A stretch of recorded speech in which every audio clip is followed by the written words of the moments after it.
Pernahkah kita merasa kosong, meski segalanya terlihat sempurna? Tersenyum di luar, namun hati merintih tanpa suara. Ada rasa hampa yang tak mampu dijelaskan. Seperti ada sesuatu yang hilang, sesuatu yang jauh dari genggaman jiwa kita. Di tengah hiruk-pikuk dunia, terkadang kita lupa bahwa ada ruang dalam hati yang hanya bisa terisi olehnya. Saat gelap menyelimuti batin dan asa terasa pudar, itulah panggilan halus dari Sang Maha Menggenggam, sebuah seruan untuk kembali mengenalnya lebih dekat, menyelami makna hidup dengan ilmu makrifat. Inilah perjalanan menuju cahaya, tempat kita menemukan keikhlasan, ketenangan dan makna sejati dari setiap hela nafas. Sahabat tilawah, saya akan membagikan ilmu makrifat dalam bentuk 7 episode penuh makna. Setiap episodenya akan membawa kita lebih dalam mengenal hakikat diri, memahami kebesarannya, dan menemukan ketenangan jiwa yang sejati. Bersiaplah untuk membuka hati dan pikiran, sebab ilmu ini bukan sekadar teori, tetapi sebuah pengalaman hidup yang mengubah cara pandang kita terhadap dunia dan akhirat. Mari kita bersama-sama meniti jalan menuju makrifat, menuju kedekatan dengan Sang Maha Pencipta. Bismillahirrahmanirrahim. Assalamualaikum. Hamdan wa syukron lillah. Allahumma sholli ala Sayyidina Muhammad. Selamat datang di channel T Semesta, tempat menggali ilmu yang mampu mengubah hidup dan menemukan kedamaian batin yang sejati. Silakan bersolawat terlebih dahulu, agar terus terhubung dengan Nur Muhammad dan hakikat Muhammad. Dan tentu saja, silakan tulis solawat terbaik Anda yang sudah biasa Anda gunakan sehari-hari di kolom komentar, sebagai bentuk kecintaan kita kepada Rasulullah Shallallahu Alaihi Wasallam. Masya Allah, betapa besar nikmat dan berkah yang Allah berikan hanya dengan bersolawat. Di episode 1, ini ada 2 hal yang wajib kita pahami dalam ilmu makrifat, yaitu tentang mudarat dan manfaatnya. Segi mudaratnya ialah ada kalanya membawa orang menjadi sesat atau musyrik, dan ada kalanya membawa orang jadi apatis, mengasingkan diri dari pergaulan masyarakat ramai, dan secara mutlak memandang dunia ini sebagai tempat kotoran dan merusak. Padahal dunia ini tempat beramal, bekerja dan berjuang untuk kebahagiaan umat manusia di dunia. Dan di akhirat, bisa terjadi hal-hal demikian itu apabila seseorang bertasawuf tanpa berakidah yang konsekuen dan bersyariah, dan tanpa tasawuf yang berasal dari tasawuf Islam yang murni. Dengan akidah yang hasil dari marifat sebenarnya itu, kita pasti mengetahui bahwa Tuhan itu pasti ada dan bisa merasakannya sendiri secara qati. Karena mereka itu pasti mengenalnya sehingga betul-betul mempercayainya. Dengan syariah, kita dapat taat menuruti peraturan-peraturan agama atau peraturan Tuhan. Dan dari ilmu marifat dan ilmu tauhidlah kita bisa merasakan dalam batin kita dan mengenal Tuhan, untuk siapa dipersembahkan amal ibadah kita, dan sebagai kontrol jiwa untuk khusyuk kepadanya. Itulah segi mudaratnya. Segi manfaatnya ialah karena tauhid merupakan dasar pokok, kekuatan batin, pembersih jiwa dari kemusyrikan dalam hati, dan penumpuk iman, penyubur amal soleh, semata-mata mencari keridhaan Allah, memperkuat daya juang dengan sifat yang bernilai tinggi, membina tata hidup dan kehidupan, terutama untuk membina mental pembangunan. Atas dasar-dasar tasawuf, maka Islam akan lebih mampu membangun kemajuan dunia. Dan terutama pada pembangunan nasional kita sekarang ini. Maka sesuai dengan tujuan channel T Semesta ini, seperti yang sudah Anda ketahui, dan dapat dilihat dari deskripsi channel ini yang menunjukkan pentingnya ilmu makrifat dan tauhid ini. Untuk untuk menjadi referensi acuan keilmuan yang lebih mendalam untuk umat Islam yang masih sama-sama membutuhkannya. Maka untuk itu saya sangat mengharapkan agar channel dan video ini dapat dicerna, diterima dan diteliti. Dan harus hati-hati dalam mengambil kesimpulan, karena channel T Semesta ini sangat mendalam sebagai bahan studi, di mana ilmu tauhid merupakan pusat keyakinan dalam hati. Karena umat Islam tanpa keyakinan itu nol besar. Nah, sahabat tilawaku, sebenarnya jika bahasan ini dilanjutkan, ini pasti banyak sekali yang menyangkut kata-kata asroriyah. Rahasia yang memang sedikitnya menyangkut pada keterangan yang bersifat asroriyah. Seperti yang tercantum di dalam kitab Sirur, asror yang berbunyi, kufran artinya sesungguhnya menjelaskan tentang rahasia ketuhanan. Adalah hukumnya kufur. Juga ada lagi keterangan yang berbunyi, man arafa lahu kala lisanuhu, artinya barang siapa yang telah mengenal Tuhannya, maka lipatkanlah lidahmu. Kitab Darun Nafis. Maka dengan dua keterangan ini, kami merasa takut untuk kelanjutannya. Tapi setelah lama kami pikir, juga dalam hati merasa kasihan untuk generasi selanjutnya. Bagaimana kalau umat Islam untuk masa depan semakin jauh dengan yang sebenarnya? Karena melihat di zaman sekarang, yang bisa kita lihat bersama, sudah jauh dengan aturan yang sebenarnya.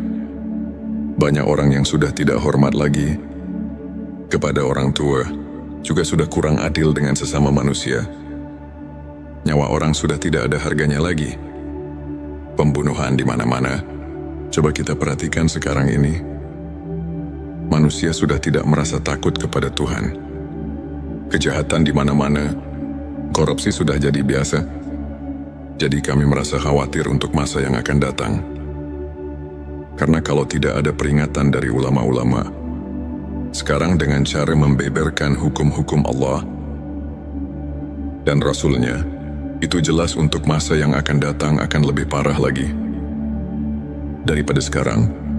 Maka dengan ini kami akan memberanikan diri di dalam channel T Semesta ini untuk siap melanjutkan pembahasan tentang ilmu makrifat tingkat tinggi. Ilmu makrifat, kenali diri maka mengenal Allah SWT. Dan ilmu tauhid, karena Allah telah berfirman, yang dicatat dalam Al-Quran surat ketiga, ayat 79 yang artinya sebagai berikut. Hendaklah kamu menjadi orang-orang Rabbani, karena kamu selalu mengajarkan Alkitab, dan disebabkan kamu tetap mempelajarinya saudaraku. Maka dengan ini, insya Allah semoga Allah memberikan taufik dan hidayahnya, sehingga bisa lancar untuk kelanjutannya, dalam upaya menumbuh suburkan ilmu dan iman secara ruhul. Islam di akhir abad ke-20 ini, ada kecenderungan masyarakat, semua ilmu untuk mendalami ilmu tasawuf. Hal ini ditandai dengan semakin maraknya untuk mendalami penerbitan buku tasawuf, dan upaya oleh kalangan luas masyarakat. Semua ilmu ini dijabarkan oleh masyarakat dalam kehidupan mereka sehari-hari, sehingga dapat membentuk kehidupan agamis. Tentu kondisi seperti ini hendaknya terus dipelihara dan tumbuh kembangkan dalam rangka meningkatkan keimanan dan ketakwaan terhadap Allah yang Maha Esa. Sahabatku, sahabat tilawah semesta yang dimuliakan Allah, firman Allah dalam surat ke-7 ayat 172, yang artinya sebagai berikut, dan ingatlah, ketika Tuhanmu mengeluarkan anak Adam dari punggung sulbi, mereka mengambil kesaksian terhadap jiwa mereka. Seraya Tuhan berfirman, bukankah aku Tuhanmu? Mereka menjawab, ya betul kami menjadi saksi. Supaya kamu nanti pada hari berhenti, tidak mengatakan, sesungguhnya kami orang yang lalai, atau tidak diberi peringatan tentang hal ini. Di dalam ayat ini kalau betul-betul dihayati dan ditafakuri secara jernih, Tentu kita merasakan kejutan dengan ayat ini. Karena ayat ini menggugah hati kita. Di dalam ayat ini Allah memberitahu pada segenap manusia yang ada di dunia ini, sebagaimana firman Allah barusan, manusia yang ada di dunia ini semuanya sudah dipersaksikan terlebih dahulu kepada Allah sebelum manusia lahir ke bumi ini. Dipersaksikannya waktu di dalam rahim ibunya. Menurut keterangan dalam hadis Bukhari, di bab kejadian makhluk halaman 733 ayat 9, Rasulullah telah menerangkan, dipersaksikannya di alam arwah, di waktu kandungan umur 4 bulan di dalam kandungan sang ibu. Menurut firman Allah tadi, supaya di hari berhenti jangan lupa lagi pada Allah. Jadi menurut ayat ini, kita semua sebagai manusia jangan leha-leha, atau jangan hidup terlena, karena kita diamat-amati. Maka jangan lupa pada Allah sang pencipta alam semesta. Dengan hati yang jujur, jangan mendustai diri sendiri. Sebagaimana keterangan dari Imam Ghazali yang berbunyi, tanyalah hatimu, tanyalah dan tanyalah hatimu, walau orang lain memberi fatwa. Disinilah kita harus jeli untuk mentafakuri ayat-ayat yang berkaitan dengan perasaan yang ada di dalam hati kita. Ayat ini memberi perangsang pada kita masing-masing, supaya hati kita ini jangan ketiduran, sehingga kita terlena dengan apa yang ada di dunia ini. Lupa pada tugas hidup kita sebagai hamba Allah Subhanahu wa Ta'ala yang tidak boleh dilupakan, yaitu menjalankan perintah-perintah yang telah diperintahkan dalam Al-Quran dan hadisnya. Dalam ayat tadi di atas Allah telah memberi peringatan kepada kita semua. Kita jangan lupa kepada Allah Subhanahu wa Ta'ala, Tuhan kita. Sekarang mari kita tanya diri kita masing-masing, apakah kita sekarang ingat pada Allah? Di sini kita harus bertanya kepada hati kita yang jujur. Jangan membohongi diri sendiri, karena di sini bukan ditanya ingat pada namanya Tuhan, tapi di sini ditanya ingat pada Tuhannya, yang diberi nama Allah, yang diberi nama Tuhan. Kenapa pertanyaan seperti ini? Karena banyak sekali orang cuma ingat kepada namanya saja, bukan ingat kepada Allahnya, bukan ingat kepada Tuhannya. Untuk menjawab pertanyaan ini, pertama kita harus memakai pikiran yang mendalam. Kedua harus fakum bida wahir. Ketiga harus memakai hati yang jujur. Baru pertanyaan ini bisa dijawab dengan sempurna. Tapi kalau dijawab dengan hati bainaung, ini pasti akan menimbulkan fitnah di kalangan umat Islam. Na'udzubillah, jangan terjadi seperti ini. Ini cuma mengingatkan hati kita, khususnya umat Islam, jangan sampai keliru untuk menetapkan akidah kita kepada Allah Subhanahu wa Ta'ala, Tuhan kita semua.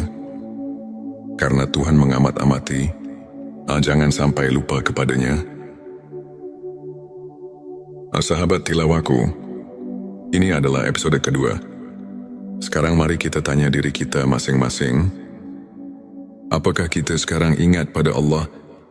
Di sini kita harus bertanya kepada hati kita yang jujur. Jangan membohongi diri sendiri, karena di sini bukan ditanya ingat pada namanya, tapi di sini ditanya ingat pada Tuhannya, yang diberi nama Allah, yang diberi nama Tuhan. Kenapa pertanyaan seperti ini?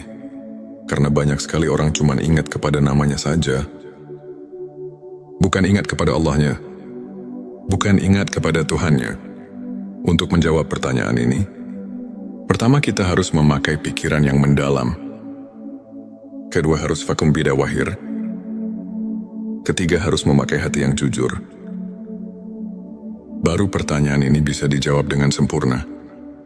Tapi kalau dijawab dengan hati bainaung, ini pasti akan menimbulkan fitnah di kalangan umat Islam. Na'udzubillah, jangan terjadi seperti ini. Ini cuma mengingatkan hati kita, khususnya umat Islam, jangan sampai keliru untuk menetapkan akidah kita kepada Allah Subhanahu wa Ta'ala, Tuhan kita semua. karena Tuhan mengamat-amati, jangan sampai lupa kepadanya. Selanjutnya, silakan bersolawat terlebih dahulu, agar terus terhubung dengan Nur Muhammad. Dan hakikat Muhammad, saudaraku, ini cuma mengingatkan, Tuhan mengamat-amati, jangan sampai lupa kepadanya. Banyak sekali ayat-ayat yang menyuruh kita jangan sampai lupa pada Tuhan. Contohnya di dalam surat ke-33 ayat 41, yang artinya sebagai berikut, hai orang-orang yang beriman, ingatlah kepada Tuhanmu dengan sebanyak-banyaknya. Ingat kalau ayat ini dikaji dan ditafakuri secara mendalam, pasti kita akan terpanggil secara spontan. Terus kita mengusahakan supaya kita terus-menerus ingat kepada Tuhan.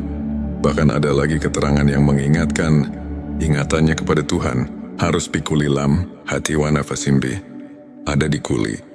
Maklumilah ingatnya kepada Tuhan harus sebing bilangan nafas dan kedipan mata. Ada lagi keterangan di dalam surat ke-7 ayat 205 yang artinya sebagai berikut, dan sebutlah nama Tuhanmu dalam hatimu dengan menyatakan diri, dengan rasa takut, dan dengan tidak mengeraskan suara di waktu pagi dan petang. Dan janganlah kamu termasuk orang-orang yang lalai. Fadkur di sini artinya, ingat-ingat itu pekerjaan hati. Sedangkan hati itu kalau kita rasakan bukan pekerjaan lisan, tapi pekerjaan hati. Bisa ingat kalau ada pemberian dari dua panca indera, ialah dari telinga dan mata. Kalau tidak ada pemberian dari dua panca indera itu, tidak akan ada di dalam hati. Cobalah kita rasakan, bisa ingat pada yang kamu belum ketahui. Itu tidak mungkin, tapi awas pendengaran. Pendaksian penglihatan di sini bukan pendengaran atau penglihatan Swaul Basiro, tapi pendengaran atau penglihatan Ainal Basiro dan Hakul Basiro. Karena kalau penglihatan Swaul Basiro cuma bisa mendengar dan melihat yang kita lihat bersama, seperti gunung, laut, batu, pepohonan, hewan, dan sebagainya yang sama-sama kita lihat. Bukan itu yang dimaksud. Untuk mencapai derajat tingkat Ainal Basiro dan Hakul Basiro, hanya orang-orang tertentu saja. Ini cuma mengingatkan supaya jangan menafsirkan kepada pendengaran atau penglihatan Swaul Basiro. Disinilah kita harus hati-hati, jangan sampai cepat-cepat mengambil kesimpulan. Jadi harus diteliti dan ditafakuri yang lebih mendalam dulu, supaya jangan ada perselisihan paham di antara kita umat Islam. Saudaraku hadirin yang dirahmati Allah, untuk mengingat sebenarnya kepada Tuhan, kita harus suluk terlebih dahulu kepada guru antuk pituduh yang benar-benar ahli, karena tidak semua kiai, ajengan, dan ustadz yang bisa mengajarkan hal ini. Ada kekhususan untuk arif billah yang bisa untuk hal itu. Dengan sangat pentingnya untuk mengingat Tuhan, kita harus berusaha sekuat tenaga. Karena kalau kita lupa kepada Tuhan sekarang, apalagi nanti di akhirat, pasti kita akan lupa. Sedangkan kalau kita lupa karena tidak diberitahu oleh kedua orang tua, maka itu pun tidak bisa menghisap kepadanya.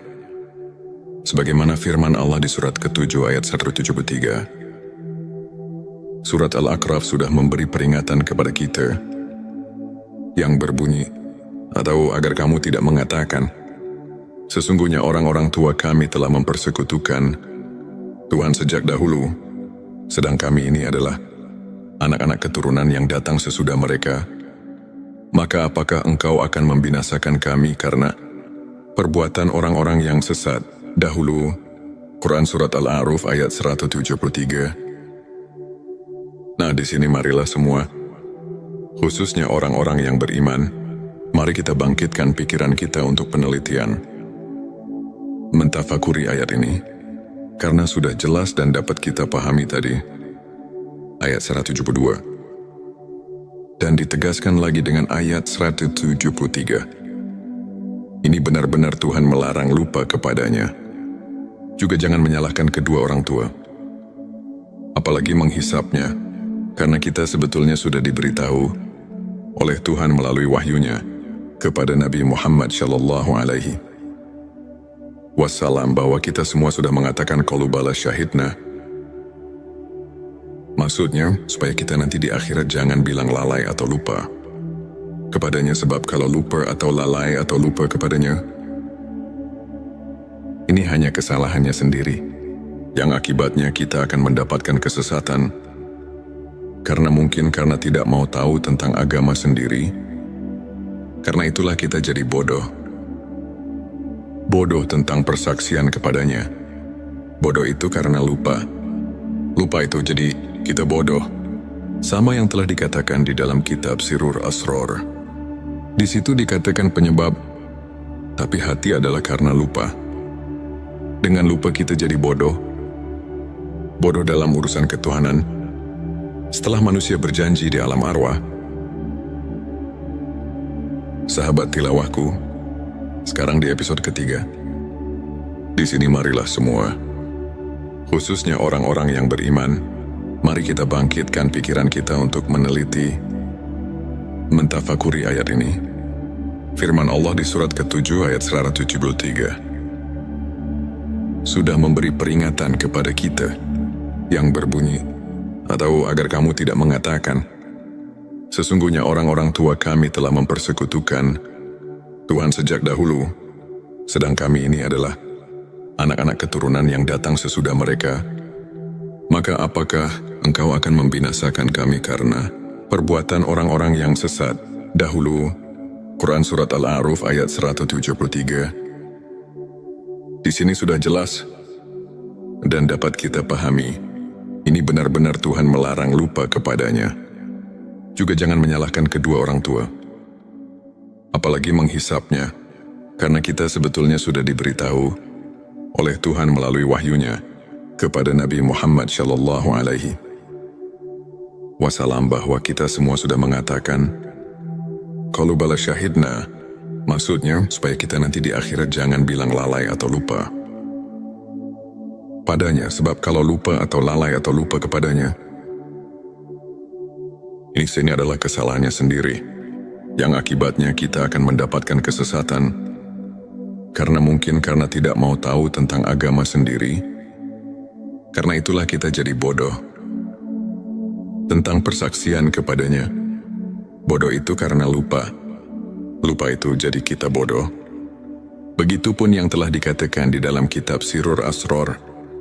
Di situ dikatakan, penyebab buta hati adalah karena lupa. Dengan lupa kita jadi bodoh. Bodoh dalam urusan ketuhanan. Setelah manusia berjanji di alam arwah. Di dalam pengertian ingat, ada 3 macam pengertian. Yang pertama, ada yang mengartikan harus banyak dikil, atau wirid membacakan kalimat thayyibah. Contohnya seperti takbir, tahmid, tahlil, dan sebagainya. Yang kedua, ada juga yang menafsirkan harus banyak ingat itu dengan memperaturkan hukum-hukumnya. Seperti di dalam kehidupan sehari-hari, kita harus sesuai dengan aturan Tuhan. Jangan mengerjakan pekerjaan sekehendak hawa nafsu kita, karena nanti semua perilaku kita harus dipertanggungjawabkan. Yang ketiga, ada juga yang menafsirkan banyak ingat itu adalah sebagaimana yang telah dijabarkan di dalam kitab-kitab tasawuf. Seperti dalam di kitab Al-Hikam, para arif bila menafsirkan ayat tersebut di atas dan meneliti di surat kedua ayat 152, itu benar-benar kita selaku manusia yang ada di jagat raya, ini dilarang keras lupa kepada Tuhan. Jadi kita di dalam menafsirkan ayat tersebut harus hati-hati, karena urusan ingat itu adalah urusan hati atau urusan kolbu. Ini tidak bisa dengan begitu saja. Walaupun yang sebelumnya juga tidak salah, itu penafsiran tingkat dasar. Tapi kita harus ingat, ini pekerjaan kolbu, harus vakum bidawahir, sehingga bisa dirasakan oleh yang mengingatnya.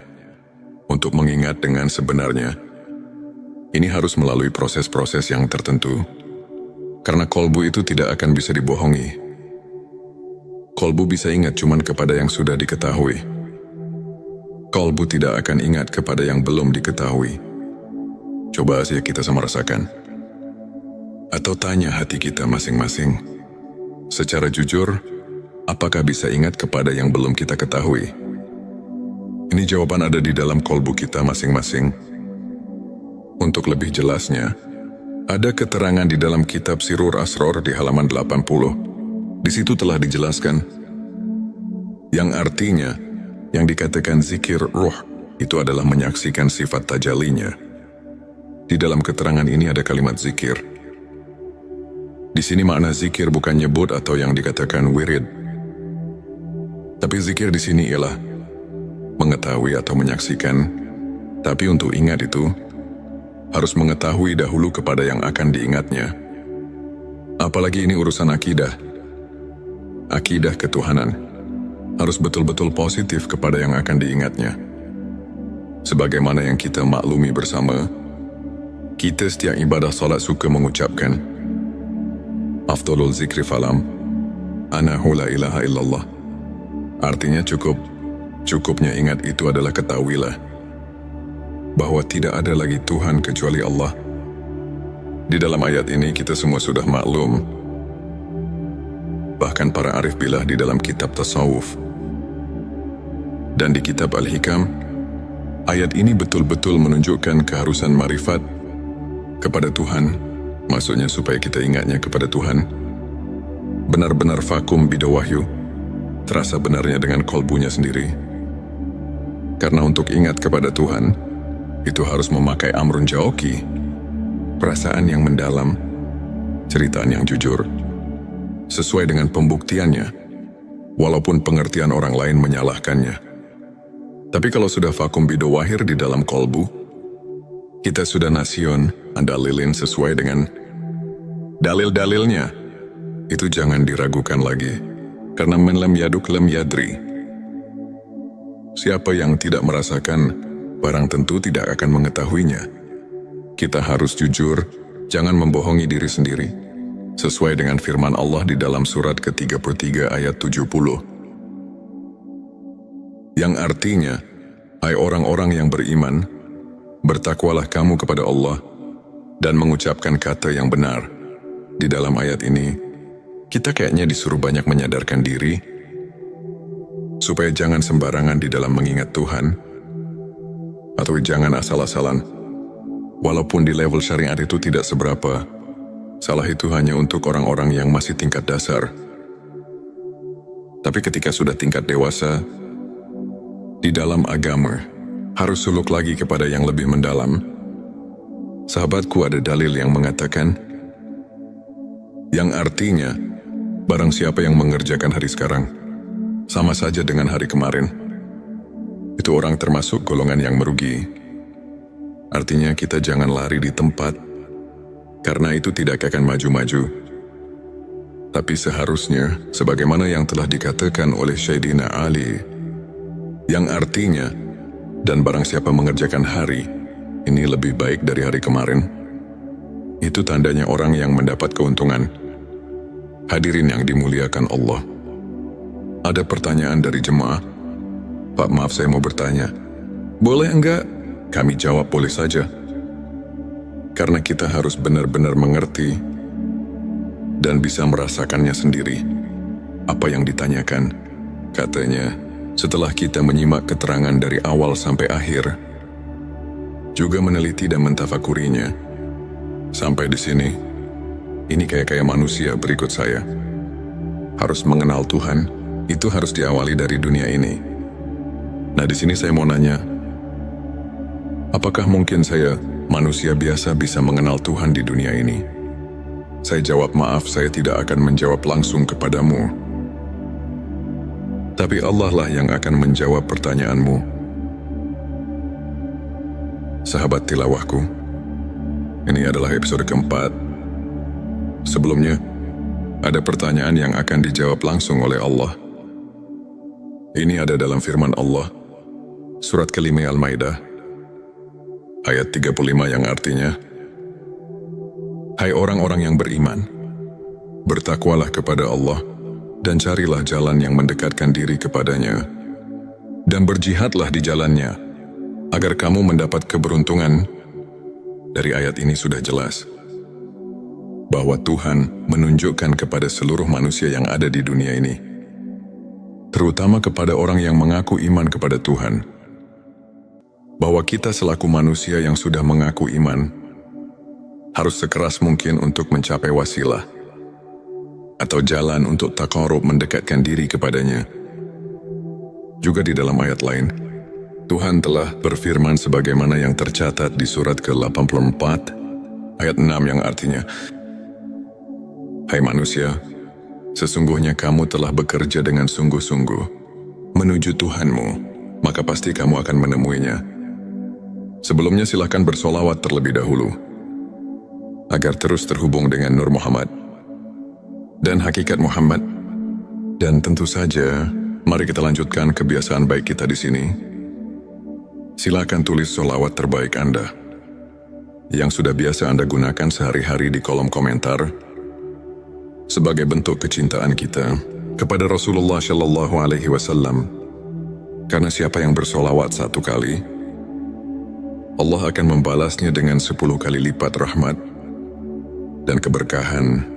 Masya Allah, betapa besar nikmat yang Allah berikan hanya dengan bersolawat. Hadirin yang dirahmati Allah, kalau kita kaji dari ayat ini, mungkin kita bisa pahami, juga mengerti, karena ayat ini Tuhan memerintah kepada seluruh manusia, khususnya kepada yang iman kepadanya.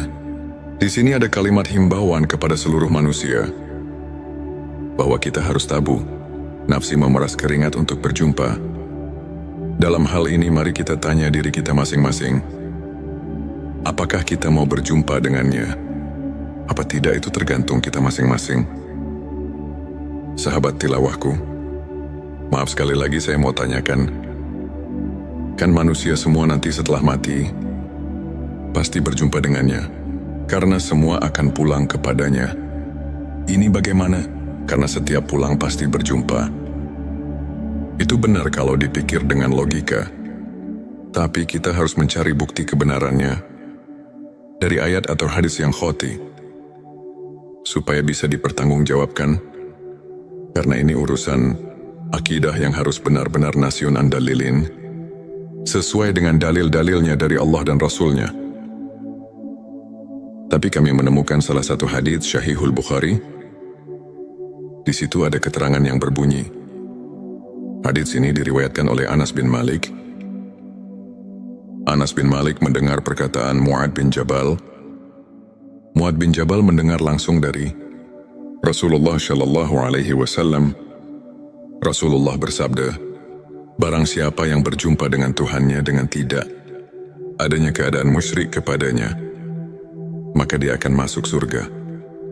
Dari hadis tersebut kalau kita kaji dan tafakuri, pasti kita dapat mengambil kesimpulan, kalau kita semua nanti di akhirat bisa bertemu dengan Tuhan, itu jelas semuanya akan masuk surga. Jadi kalau semuanya akan masuk surga, untuk apa kita di dunia ini berbuat baik? Dan kenapa Tuhan menyuruh berbuat baik di dunia ini? Nah, di sini kita harus berpikir lebih jauh. Mari kita jelaskan supaya kita dapat mengerti. Memang semuanya manusia, bukan satu persatu lagi, tapi semuanya hanya ruh manusia. Tidak semuanya bertemu dengan Tuhannya. Orang yang bertemu dengan Tuhannya hanya orang-orang yang tertentu saja. Yang dimaksud orang tertentu, itu ialah orang-orang yang sudah mengenal Tuhan di dunianya. Sebagaimana firman Allah dalam surat ke-17, ayat 72, Tuhan telah memberitahu sebagaimana artinya, dan barang siapa yang buta hatinya di dunia ini, niscaya di akhirat nanti ia akan lebih buta pula dan lebih tersesat dari jalan. Yang benar buta di sini barang tentu kepada Tuhan, dan umpama diartikan buta kepada ilmu, itu tidak mungkin, karena di akhirat bukan tempatnya cari ilmu atau berilmu. Di kitab Usuluddin juga sudah diterangkan, yang artinya Barang siapa yang buta di dunianya kepada Tuhan, maka bagaimana nanti di akhiratnya? Nah, di sini sudah jelas dan kita pasti bisa mengerti.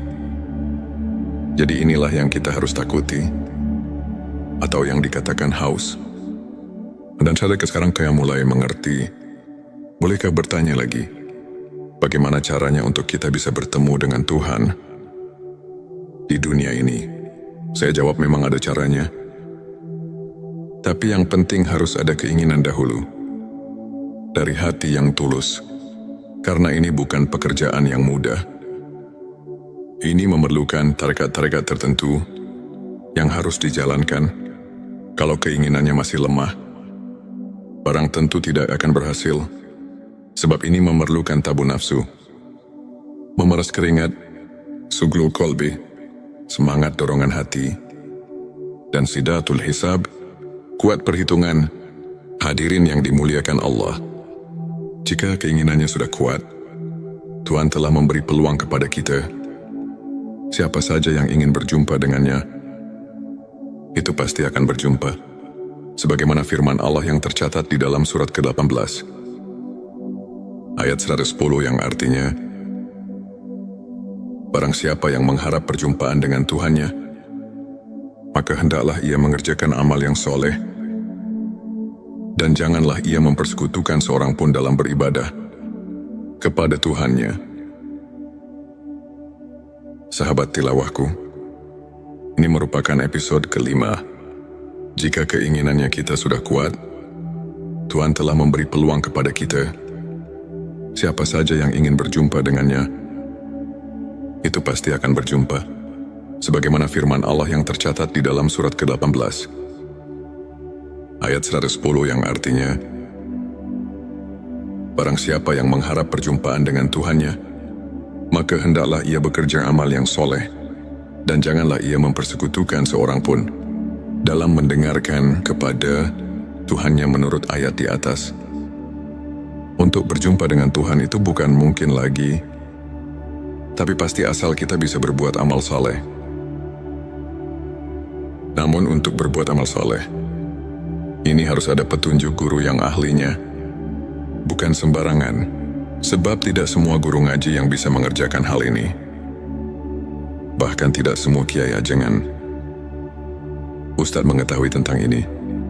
Contohnya seperti di dalam keterangan kalimat salat saja. Kan syotnya salful kolbi, artinya elingan atau ingatan suci. Jadi di dalam salat harus mempunyai ingatan suci. Artinya harus sudah hilang dari sifat samar dan meraba kepada Tuhannya.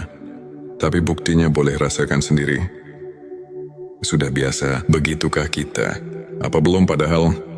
Tuhan sudah berfirman di dalam hadits qudsi yang tercatat di kitab Al-Hikam, yang artinya, aku adalah Kanjeng Mapian yang terpendam dan tertutup.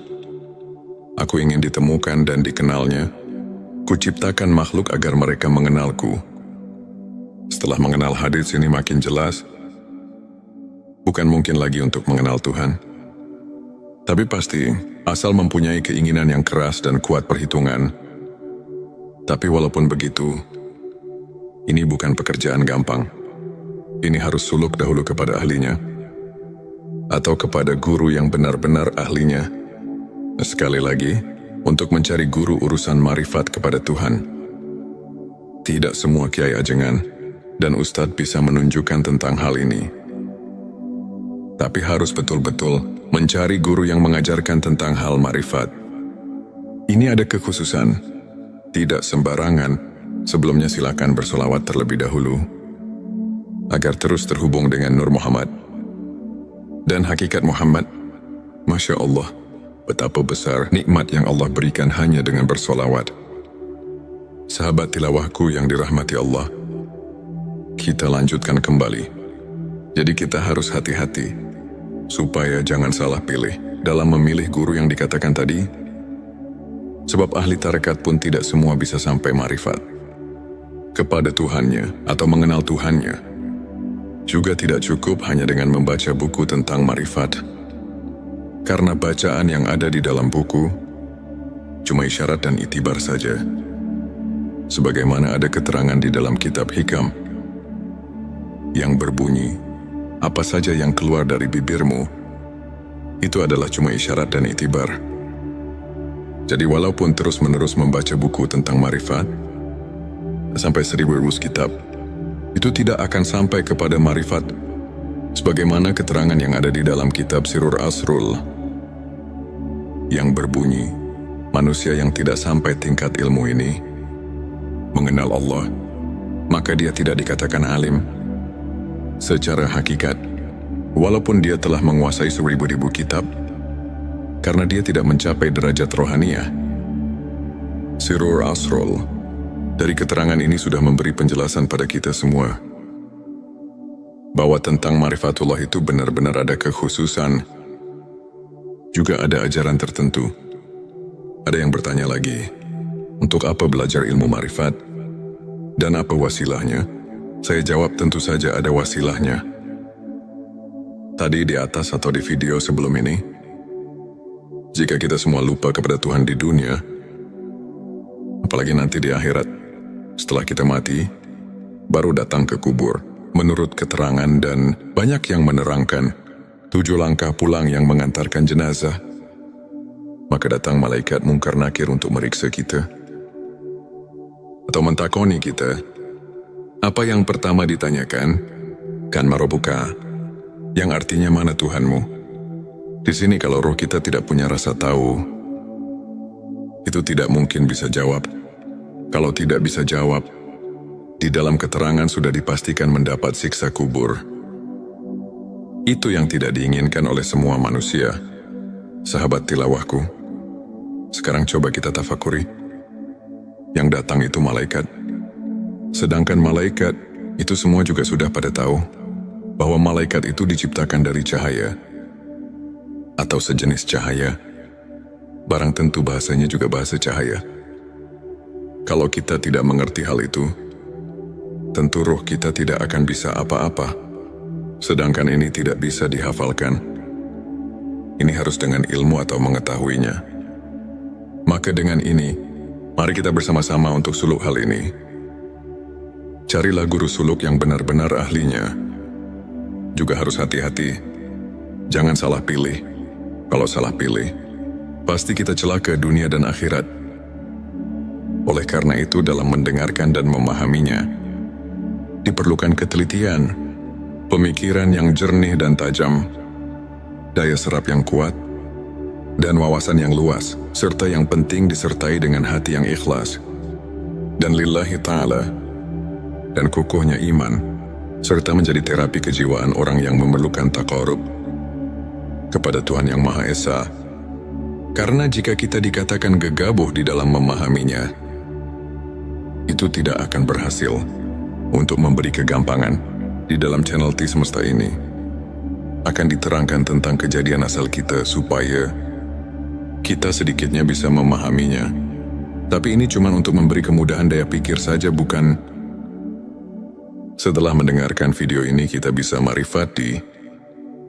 Dalam video ini cuma isyarat dan itibar untuk memberi keleluasan daya pikir kita supaya kita mempunyai daya pikir amrun jauki. Perasaan yang mendalam. Maksudnya setelah mempunyai perasaan yang mendalam, kita bisa meningkatkan ibadah yang benar-benar koti. Dan nasyun andalilin, cocok dengan dalil dan contohnya. Maka dari itu, kita harus memahami dulu tentang awal penciptaan. Tentang awal penciptaan makhluk, kami referensikan dari kitab Sirur Asrul. Karena di sana itu udah enak banget. Mari kita telusuri bagaimana dan dari mana kita asal sekarang. Di dalam kitab Sirur Asrul, di situ banyak sekali menerangkan tentang asal, muasal kejadian manusia. Jadi kita bisa mengambil hikmahnya dari kitab tersebut. Karena kitab tersebut dapat dipertanggungjawabkan kebenarannya, karena sesuai dengan kenyataannya. Dan bisa dirasakan sendiri kalau kita sudah memahaminya. Di dalam kitab Sirur Asror diterangkan secara jelas. Saya akan langsung menjabarkan dalam bentuk terjemah, yang artinya sebagai berikut. Ketahuilah, Semoga engkau diberi taufik kepada segala yang dicintai dan diridhoi Tuhan. Makhluk yang pertama yang menciptakan Tuhan adalah Ruh Muhammad sallallahu alaihi wasallam. Telah diciptakan dari cahaya jamal Allah. Sebagaimana firman Allah dalam hadis Qudsi, "Aku ciptakan Ruh Muhammad dari cahayaku." Nabi sallallahu alaihi wasallam bersabda, "Yang pertama diciptakan oleh Tuhan, yaitu ruhku, dan yang pertama diciptakan oleh Tuhan adalah cahayaku, dan yang pertama diciptakan oleh Tuhan, yaitu kalam, dan yang pertama diciptakan oleh Tuhan, yaitu akal ruh cahaya." Kalam dan akal pada dasarnya adalah satu, yaitu hakikat Muhammad, sahabat tilawahku. Kemudian ada lagi yang enak sekali untuk dipahami. Silakan simak saja, yang artinya sebagai berikut. Hakikat Muhammad disebut nur, karena bersih dari segala kegelapan yang menghalanginya.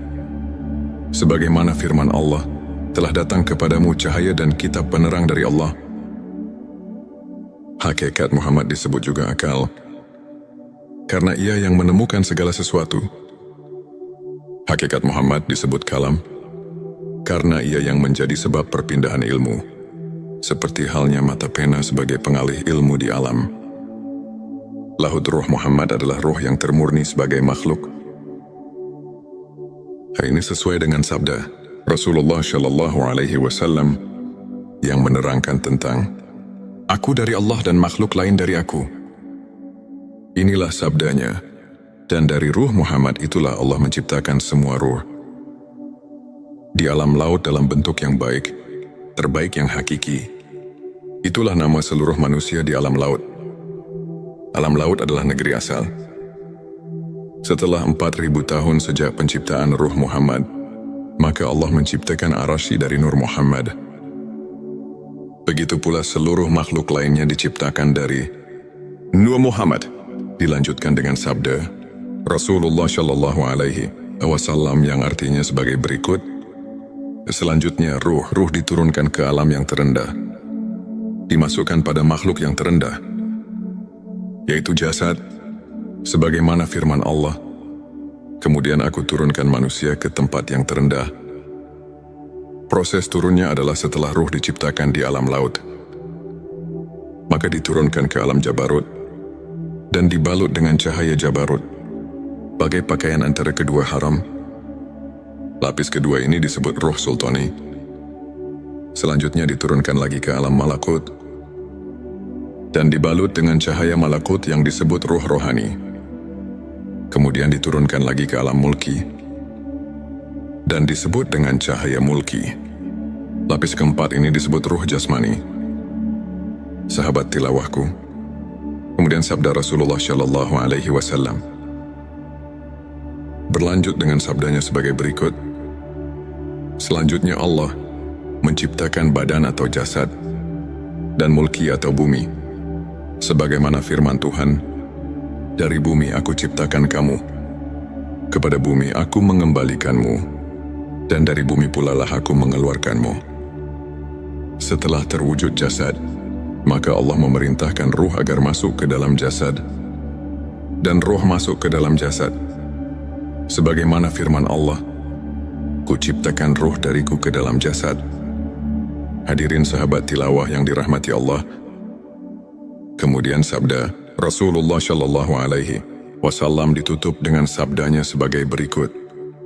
Ketika ruh berada di dalam jasad dan merasa senang berada jasad, ruh lupa akan perjanjian awal di alam-alam laut, yaitu hari perjanjian alastu bi rabbikum. "Bukankah aku ini Tuhanmu?" Ruh menjawab, "Benar, engkau adalah Tuhanku." Karena ruh lupa pada perjanjian awal, maka ruh tidak dapat kembali ke alam laut sebagai tempat awal dengan kasihnya Tuhan.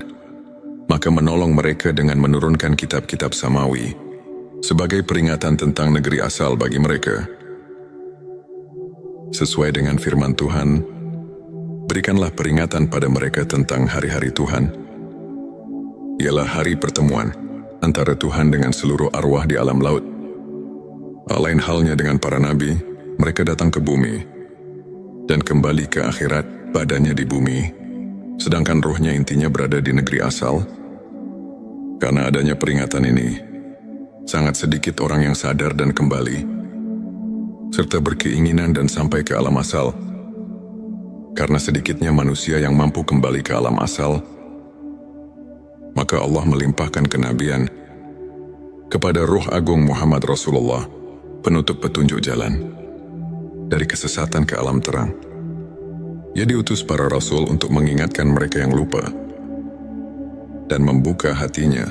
Nabi mengajak mereka agar kembali dan sampai serta bertemu dengan jamal Allah yang azali sesuai dengan firman Allah mengatakan, "Ini adalah jalanku, aku mengajak ke jalan Allah dengan pandangan yang jelas. Aku dan para pengikutku." Nabi bersabda, "Para sahabatku seperti bintang-bintang, mengikuti yang manapun kamu akan mendapat petunjuk." Di dalam ayat ini, seolah-olah memberi khobar kepada kita semua, bahwa Rasulullah dalam makna ayat yang baru dikobarkan, itu semuanya menjurus kepada bahwa manusia seharusnya kita harus bisa kembali ke alam asal. Maksudnya supaya harus berusaha sekuat mungkin. Tapi jangan lepas dari ajaran Rasulullah yang diajarkan kepada kekasihnya, ialah Ahlus Sufi yang mendapat pelajaran langsung dari Rasulullah.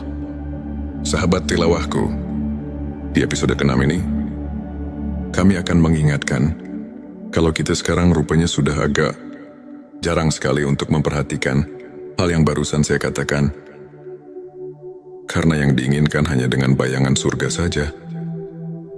Padahal inilah yang lebih penting untuk seluruh manusia. Karena kalau kita nanti setelah mati, roh kita tidak bisa pulang ke alam asalnya, itu pasti akan tersesat. Yang tersesat itulah yang dinamakan masuk neraka. Maka dengan ini kita mari sama-sama mentafakuri ayat tersebut, supaya kita semua bisa mawas diri. Apakah kita sudah mentafakuri hal tersebut? Apa belum jika memang belum terpikir tentang hal tersebut? Sekarang mari kita sama-sama berusaha di waktu kita masih hidup ini. Karena sekarang masih ada waktu untuk memperbaiki diri kita masing-masing. Sebab kalau dinanti-nanti, kita tidak mengetahui kapan kita dicabut ruh kita, nyawa kita oleh Allah Subhanahu wa Ta'ala. Hampir semua manusia di bumi ini tidak mengetahui kapan kita mati.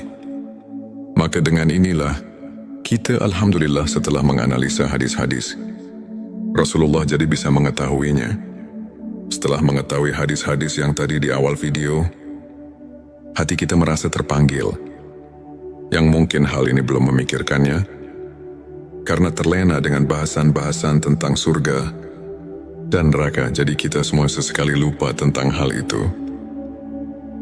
Nabi mengajak manusia kembali kepada Allah Subhanahu wa Ta'ala dengan pandangan yang jelas,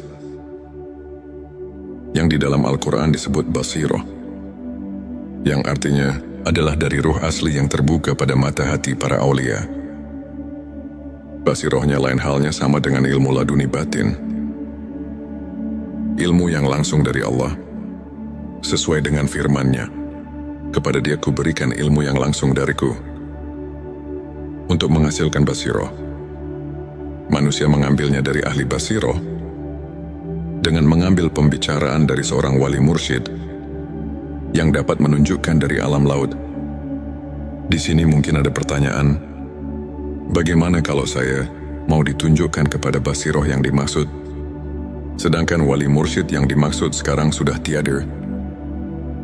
Itu memang benar, sekarang wali mursyidnya sudah tiada. Tapi kita jangan putus asa, karena ada keterangan yang menunjukkan kepada kita semua. Sebagaimana kita maklumi, al-ulama warasatul anbiya, ulama adalah pewaris para nabi. Tapi kita juga harus hati-hati, karena tidak semua ulama yang bisa menunjukkan hal itu. Namun yang jelas pasti, ada seseorang yang masih bisa menunjukkan hal itu. Kita harus berusaha sekeras mungkin, atau yang dikata wajihadu fisabilillah, untuk menemukan guru antuk pituduh tersebut. Al-ulama warasatul anbiya. Ulama adalah pewaris para nabi. Jika kita memperhatikan keterangan ini, jelas jangan merasa putus asa atau kita membuat alasan untuk kalah hingga kita tidak berusaha untuk mencari jalan supaya kita bisa pulang ke alam asal. Sedangkan Tuhan sudah memerintahkan supaya kita berusaha untuk mendekatkan diri kepada Tuhan. Sebagaimana firman-Nya di dalam surat kelima, surat Al-Maidah ayat 35, yang artinya sebagai berikut, "Hai orang-orang yang beriman, bertakwalah kepada Allah, dan carilah jalan yang mendekatkan diri kepadanya, dan berjihadlah pada jalannya, supaya kamu mendapat keberuntungan." Dari ayat tersebut sudah jelas bahwa Tuhan sudah memerintahkan kepada seluruh manusia di dunia ini supaya berusaha sekeras mungkin. Tapi di dalam berusahanya harus hati-hati. Di dalam ayat ini disuruh supaya berusahanya itu di jalan Tuhan. Jadi kalau ayat ini dikaji lagi, ini mengandung dua unsur. Yang pertama, kita harus berusaha di jalan Tuhan. Ini barang tentu harus mencari guru yang menunjukkannya. Artinya harus mencari guru yang benar-benar ahli. Karena tidak semua ustadz yang bisa menunjukkan kepada hal tersebut. Ada kekhususan, ialah orang-orang yang sudah betul-betul arif, bilah yang sebenarnya. Karena kalau membaca kitab atau membaca buku saja, ini tidak mungkin bisa berhasil. Karena bacaan cuma sebagai isyarat dan itibar saja. Hanya untuk memperluas daya pikir dan memberi wawasan yang luas. Jadi kalau untuk menelusuri tentang asal kita, ini harus hati-hati. Tidak cukup hanya baca kitab atau baca buku saja. Harus ada petunjuk yang pasti. Sahabat tilawahku, ini adalah episode terakhir, episode ke-7, untuk memperluas daya pikir dan memberi wawasan yang luas untuk menelusuri tentang asal kita. Ini harus hati-hati, tidak cukup hanya baca kitab atau baca buku saja, tapi harus ada petunjuknya yang pasti. Mari kita tafakuri dan rasakan kita bersama. Sebagaimana dalil telah tertulis dalam kitab Sirur, Asror yang berbunyi, "Aku dari Allah dan makhluk lain dari kami." Yang dimaksud makhluk lain di sini, mari kita perhatikan penjelasannya. Sebagaimana sabda Rasul yang artinya, "Dan dari ruh Muhammad itulah Allah menciptakan semua ruh di alam laut." Dan ada lagi dalil yang menjelaskan tentang asal-usul seluruh makhluk. Sebagaimana yang diterangkan di dalam kitab Aqidatun Najin, yang artinya sebagai berikut. Yang pertama diciptakan Tuhan ialah akal-akal. Itu bangsa lelembut, rubaniyah rohaniyah. Dan itulah hakikatul insan. Hakikatul insan itulah yang bisa membuktikan dan mengerti, yang bisa marifat kepada Tuhan, dan itulah yang menjadi sebab diperintahnya dan dipinta pertanggungjawabnya dari orang tersebut. Sahabat tilawahku, dari keterangan ini, mari kita simak sejenak, supaya kita betul-betul mengerti asas tujuannya. Kalau kita sudah mengerti dan meneliti tujuannya, pasti kita tidak akan mengeluarkan fitnah di kalangan masyarakat, atau sekurang-kurangnya kita bisa memahami tentang hak yang kita harus diketahui atau kita tuju. Selanjutnya, silakan bersolawat terlebih dahulu, agar terus terhubung dengan Nur Muhammad dan hakikat Muhammad, sahabatku di dalam keterangan atau dalil barusan, memberitahu kepada kita semua bahwa manusia awalnya diciptakan oleh Tuhan ialah di dalam laut. Juga yang diciptakan baru hak Muhammad, atau yang dikatakan asal ning asal. Ada juga yang mengatakan Nurullah atau Johar awal. Itu baru di alam asal. Ning asal itu juga masih banyak sekali nama-nama tersebut. Itu semuanya gulungan zat dan sifat. Makanya ada keterangan di dalam Al-Hikam yang artinya sebagai berikut. Kita harus bisa memisahkan atau harus bisa menyaksikan yang satu terhadap yang banyak, dan menyaksikan yang banyak terhadap yang satu, lihat di dalam Al-Quran surat ke-41 ayat 53. Kemudian bersambungnya Tazali, sifat ini semuanya goropi tamsil, tidak bisa diperinci, dan ini adalah maqam mujmal. Gulungan zat dan sifat tidak bisa berpisah. Bersatu tidak menjadi satu, berpisah tidak menjadi dua, tapi harus bisa membedakan. Sahabatku, awas. Ini baru keterangan, ini baru dalil saja, atau itibar. Berhati-hatilah, jangan terburu-buru mengambil kesimpulan, karena harus melalui guru suluk dahulu. Ini cuma untuk membangkitkan wawasan kita saja, supaya jangan merasa cukup dengan pengertian yang ada kalau kita telusuri lagi. Toh masih jauh yang kita harus ditempuh, karena kita harus kembali ke alam asal, yaitu Inna lillahi wa inna ilaihi rojiun. Asal dari Tuhan harus kembali kepada Tuhan lagi. Nah, sahabatku, di sini tentunya kita harus berpikir terlebih dahulu, karena tidak semua sesudah mati bisa pulang ke alam asal. Untuk bisa kembali ke alam asal, ada proses tertentu, karena kita harus tahu dahulu, pertama, bagaimana proses kejadiannya.